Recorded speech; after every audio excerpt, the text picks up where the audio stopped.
فخالد كان يدري أن صاحبه قد وجه النفس نحو الله توجيها، فما يعالج من قول ولا عمل إلا أراد به للناس ترفيها.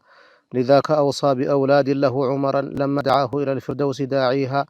وما نهى عمر في يوم مصرعه نساء مخزوم أن تبكي بواكيها. وقيل فارقت يا فاروق صاحبنا فيه وقد كان أعطى القوس باريها.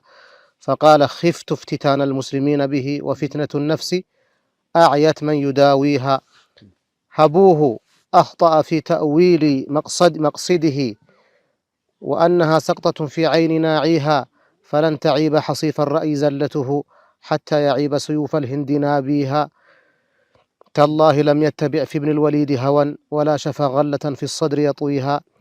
لكنه قد رأى رأيا فأتبعه عزيمة منه لم تثلم مواضيها. لم يرع في طاعة المولى خؤولته ولا رعى غيرها فيما ينافيها. وما أصاب ابنه والسوط يأخذه لديه من رأفة في الحد يبديها. إن الذي برأ الفاروق نزهه عن النقائص والأغراض تنزيها. فذاك خلق من الفردوس طينته الله أودع فيها ما ينقيها. لا الكبر يسكنها لا الظلم يصحبها لا الحقد يعرفها لا الحرص يغويها. دينه. بسم الله والحمد لله والصلاة والسلام على رسول الله. እንግዲህ ባለፈው ፕሮግራምም እንደገለጽ ነው የሰይድና ዑመር ረዲየላሁ ተዓላ አንሁ የኺላፋ ዘመን ላይ ኻሊድን ከሻም ግንባር የጦር መሪነት በአንድ ደብዳቤ ማንሳታቸውን እና ምክንያቱ ምን እንደሆነ በተወሰነ ደረጃ ስንጠቅስ ቆይተናል። ዑመርም ሆኑ ኻሊድ ለራሳቸው ለግል ዝናና ክብር የሚጨነቁ ሳይሆኑ የአላህ ቃል ከፍ እንዲል ጊዜያቸውን ህይወታቸውን ሁለንተናቸውን የሰጡ ለአላህ የወጡ ናቸው። በመሐከላቸው ደግሞ ዝምድናም አለ፣ የእስልምና ወንድማማችነትም አለ፣ መከባበርም አለ። ስለዚህ ኻሊድም ያሰሙት ቅሬታ የለም። ከኋላ የመጣ ሰው ወሬ ያወራል። አንድ ግብፃዊ ክርስቲያን ኦርቶዶክስ ነው ምንድነው الإسلام في ኢትዮጵያ የሚል መጽሐፍ አለው። እዛ ላይ እቺን ታሪክ አንስቶ በኒ መኽዙምና በኒ አዲይ መሐከል ተናፉሳል የጃሂልያና የሆነ ቂም ስላለው ነው ብሎ ሰይጣናዊ ተእዊል ሰጥቶታል። በሚገርም ሁኔታ ያንን ሲከታተል ግን ኻሊድ በኒ መኽዙም እንደሆነው ሁሉ ዑመርም የመኽዙም ተወላጅ ሆነው ነው ያገኘሁትና እዚህም ጠቀሰ ኹኡላ አላቸው አለ ማለት የሹማነት አላቸው። ለዝምድና ቢሆን ኖሮ ኻሊድ ቅርብ ዘመዱ ነው። አቡ ዑበይዳ እንደውም ሩቅ ነው። አቡ ዑበይዳ እኮ ተይሙላህ ነው አይደል? እሱ በኒ ተይም ነው እኮ። ኻሊድ ነው የሚቀርበው። ምንም ሰዎቹ ይሄ የሰው ሚዛን አይደለም እነሱ ዘንድ ያለው ሚዛን ሌላ ከዚህ ላቅ ያለ ነው። ይሄ ትርኩስኩስ ሰው ነው እንደዚህ አይነቱን ነገር የሚያስበው ካፊር ነውና ቃለ ማ ይምሊህ ኩፍሩሁ ርካሽ አስተሳሰብ ማለት ነው። ግን ኻሊድ ለዑመር ያለው ክብር መቼ ነው የተገለጸው ቢባል ይሄው لذاك اوصى باولاد له عمرا ሊሞት ሲል ጣረሞትና ያያለ ልጆችን አደራ አሳድግልኝ ብላችሁ ለዑመር ንገሩልኝ ተንከባከብልኝ ብላችሁ ብሎ ወሲያ ያደረገው ዑመርን ነው። لما دعاه الى الفردوس داعيها ታጣሪ ወደ ፊርደውስ ተጠራው አለመቼም ኻሊድን የመሰለ ጀግና ቢሞትም ጀነት ነው የሚሄደው በሚል ነው። ይሄ ደግሞ አይ ቁርአኑም አመልክቷል። እንደውም ኢብኑ ሐዝም የተናገራት ንግግር ትገርመኛለች። ኩሉ አስሐብ النبي صلى الله عليه وسلم يدخلون الجنة አሉ። ሁሉም የነብይ ባልደረቦች ጀነት ይገባሉ አሉ። ከዛ ደሊል አመጡ ከቁርአን ነው ደግሞ የሚገርመው لا يستوي منكم من أنفق من قبل الفتح وقاتل أولئك أعظم درجة من الذين أنفقوا من بعد وقاتلوا وكلا وعد الله الحسنى. مكة كما كفتب في تتاقلون نفق هذا الرجل سوج ከኋላ ከሰለሙት ጋራና ነፈቃ ካደረገው ጋር እኩል አይሆኑም ግን ለሁሉም አላህ መልካም ነገር ቃል ገብቷል ወልሁስና هي الجنة ሁስና ጀነት ነው ስለዚህ ይገባሉ አሉ እና ኻሊድ መቼስ ከዚያ ሰይፉላህ ተባሉ አዎ ስለዚህ ምን አህል الجنة መሆናቸው لا ينبغي أن يشك فيه مالنا وما نهى عمر في يوم مصرعه خالد يموت جزيم عمر على الكلكلوم نساء مخزوم أن تبكي بواكيها القاشوش بيالقسو عند خالد ما لنا نوجب دو يسرى بلو قال لا درغوت ነው የሚለው هذا لمن شاروا تبالو قال فقال خفت افتتان المسلمين به ሙስሊሞች በሱ እንዳይፈተኑ አንድ ሰው በጣም መሽሁር ሲሆን ዝነኛ ሲሆን ፊትናም አለው ተወዳጅነቱ ያው እንግዲህ ብዙ ጊዜ እኮ ሽርክ ራሱ የተፈጠረው በጣም በሚወደዱ ሰዎች አማካኝነት ነው ጉሉው ይመጣል ከስኬት ወደ ስኬት ከቁም ነገር ወደ ቁም ነገር ሲሆን ማለት ነው ስለዚህ ሰውየውም ራሱን ትንሽ ዝቅ ማድረግ ያስፈልገዋል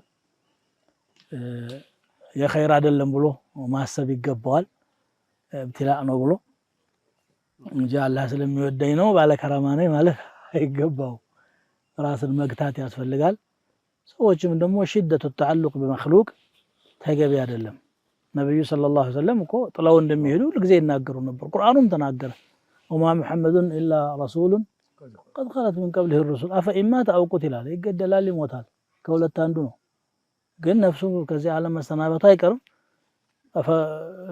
እሱ ቢሞት መንገድ ለተለቆ ወደ ኋላ ልትለማለሱ ነው ወይ ቀጥሎ በቃ መንገዱን አሳይቷቸዋል አነስ ኢብኑ ነድር የኡህድ እኮ የተናገረው ነገር ነው በቁርአን የመጣው ወደ ጦር ሜዳ እየገሰገሰ ያለ ቁቲለ ረሱላህ አሉት አለዚ ጋር ምን ችግር አለው ቃቲሉ ዓላማ ማተ عليه ረሱላህ ሰለላሁ ዐለይሂ ወሰለም አላህ መልእክተኛ በታገለበት መንገድ ታገሉ እንጂ ሞቱ ሙቀሩ ላይ ሞቱ ነው እንደመጡት ነው ያለው ና ኻሊድን ፈተና እንዳይሆን ነው ወፍትነቱ النفس አዕየት መይዳዊሃ የነፍስ ፈተና ደግሞ ለሐኪም አዳጋች ናት አለ ችግር ነው እውነት ነው ይሄ አካል በሽታ ብዙ ስፔሻሊስት ሐኪሞች አሉት አሁን አምራዶ ንፉስን ግን ኢላጅ የሚያደርግ እኮ የለም ወለቱ ቁርአን አለ ሱና አለ እንጂ ባለሙያ ብዙ የለውም አድካሚ ነው ዳኡል ዑዳል ነው ደግሞ ውስጥ ለውስጥ ተራራም አለው ሸንተረርም አለ ይላሉ አንድ ጸሐፊ ዓለም النفس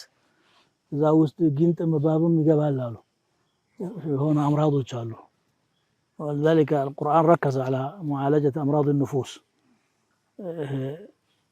نو حبوه أخطأ عنده انبلنا تسعة بلاجو قمتوت عمرا في عزله لخالد في تأويل مقصده وأنها سقطة استثنبرت في عين ناعيها بلاجو قمتو فلن يعيب حصيف الرأي زلته يبروه استيت ያለው ሰው አንድ ቀን መሳሳቱ ዘላ ማለት ነው ሰው እየሄደ ጎዳና ላይ እየሄደ እኮ ሸርተት ብሎት ይወድቃል ጎበዝ ስላልሆነ አይደለም በቃ አንዳንዴ መውደቅ ስላለ ነው የሰው ባህሪ ነው እና እንደዛ አስቡት حتى يعيب سيوف الهند نابيها سيف الهند ሁሌም ስለት ነው ይቆርጣል አንዳንዴ ግን የሆነ ቦታ ላይ ዶማ ሊሆን ይችላል ይንጠራጠስ ይችላል ليس عيبا ان يحدث هذا ይሄ መከሰቱ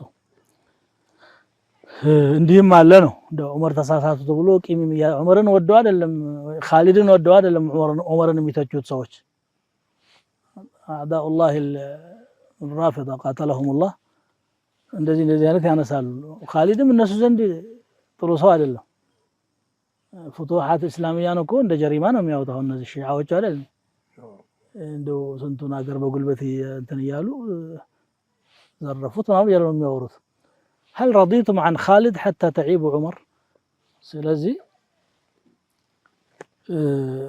አንዱን ባንዱ ለማፍረስና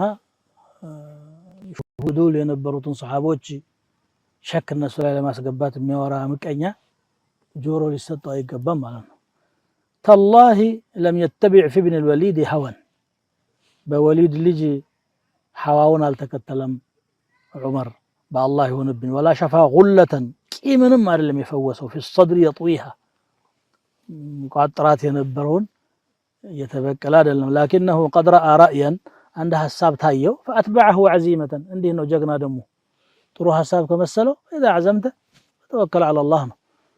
ብዙ ሰው ውስጥ ያለው ሌላ ነገር ሆኖ ለይሉንታ ሌላ ነገር የሚያንጸባርቅ አለ። ይሄ ሙናፊቅ ባህሪ ነው።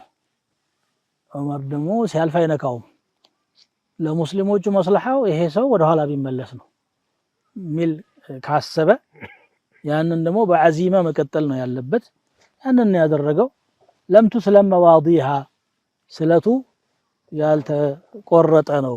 ማዲ ማለት ይፈጽም የሚቆርጥ የነበረው ስለቱ የዓዚማው ማለት ነው። አልተቆረጠም።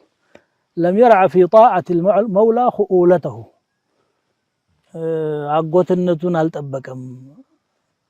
ለኻሊድ እንግዲህ خؤوላ ነበረው አይደለም ወይም ኻሊድ ለዑመር خؤوላ አለው። አማ ምንድነው ኻል ማለት የእናት ቤተሰብ ነው። እናት ዘመዶች ናቸው። ولا رعى غيرها فيما ينافيها وما أصاب ابنه والصيط يأخذه لديه من رأفة في الحد يبديها يراساቸው ላይ ተሳስቶ ባለንጋ ሲያንገበግቡት ዑመር ረዲየላሁ ተዓላ عنه እዝነት አልያዛቸውም ፊላህ ስለሆነ ማለት ነው።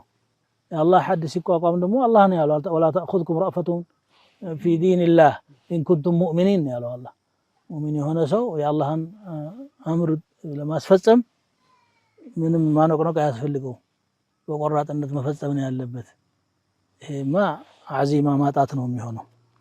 إن الذي برأ الفاروق ሁለቱም ያስሄዳል። ያ ፋሩቅን የፈጠረ ወይም ፋሩቅን ነፃ ያደረገ ሰው ነዘሐሁ عن النقائص والأغراض تنزيها አጥርቷቸዋል። ሰው አይደሉም ማዕሱም ሰው ናቸውና አይሰቱም ማለት አይደለም። ማዕሱም አይደሉም ግን ሆን ብለው አስበው አቅደው ስሜትን ከመከተል አላህ Subhanahu Wa Ta'ala ጠብቋቸዋል። ምክንያቱም አላህ ወልዮቹን ይጠብቃል። ወሆ የተወላ الصالحين ያለው አላህ ነው እኮ። የተወላ ማለት ምንድነው? يحفظهم ويرعاهم እኮ ነው። ማዕሱምም ባይኖር ደረጃ ባይደርሱ የዊላያው ደረጃ ደግሞ ከዛ በታች ያለ ማዕረግ ነው። وعمر أحق الناس بها بعد الصديق رضي الله تعالى عنهما فذاك خلق من الفردوس طينته ከፊርደውስ ነው የተፈጠሯት ለፊርደውስ ተዘጋጀ ነው ማለት ነው። አንዳንድ ጊዜ ሚን ስትመጣ የግድ ከዛ የተቆረሰ خلق الانسان من عجل ማለት እኮ ለአጀል ከሚባል ማቴሪያል ላይ ተፈጠረ ማለት አይደለም። ሚን አሁን ተብዒድ አይደለችም። አጀል ባህሪው ነው ማለት ነው ችኮላው።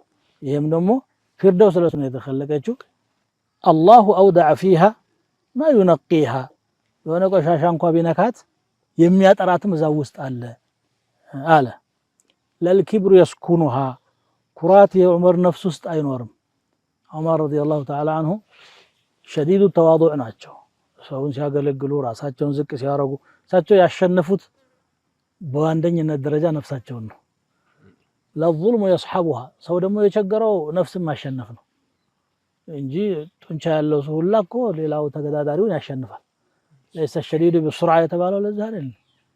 ብርቱ ማለት ታግሎ የሚጥል አይደለም። ይሄማ ፈረጠማ አቅም ካለ ይጥላል። انما الشديد الذي يملك نفسه عند الغضب ذلك عمر እንዲቀዘቅዙ ከተፈለገ አያት ብቻ ነው የሚነገራቸው። አያት ከተነገራቸው ስብር ነው የሚያረጋቸው። ካነ ወቃፈን عند كتاب الله ተብሎላቸዋል። ለظلم يصحبها ظلم ከሳቸው ጋር አይኖርም። الحقد يعرفها ጥላቻ ቂም ሸፍጥ ውስጣቸው የለም። ለልሕርሱ يغويها ወይ ደግሞ ለሆነ ነገር መሳሳት ማግኘት አለብኝ ብሎ የሚያታለላቸው ሰውም አይደሉምና رأى رأيا وظنه أقرب إلى الله وأصوب وانا ሐሳብ ታያቸው አላህ የሚወደውና ለሙስሊሙ የሚጠቅም መስሎ ስለታያቸው ነው ያን የተገበሩት። ዑመር ኻሊድን በጸጋ ተቀብሎታል። ባለ ጉዳዮቹ በሌሉበት ቦታ ሌላ ወሬ ያወራል። ሰሞኑን አንድ ሰው ጠየቀኝ። አይሻን በ9 ዓመቷ ነብዩ ለምን አገባት አለኝ። አይሻ ከፋኝ አለችው ያልኩት ደስ ብሏት ኖራለች አይሻ እኮ ረዲየላሁ ተዓላ ምንም አንተ ምን አገባህ? وصلى الله وسلم وبارك على نبينا محمد وعلى آله وصحبه. طوبى لجيل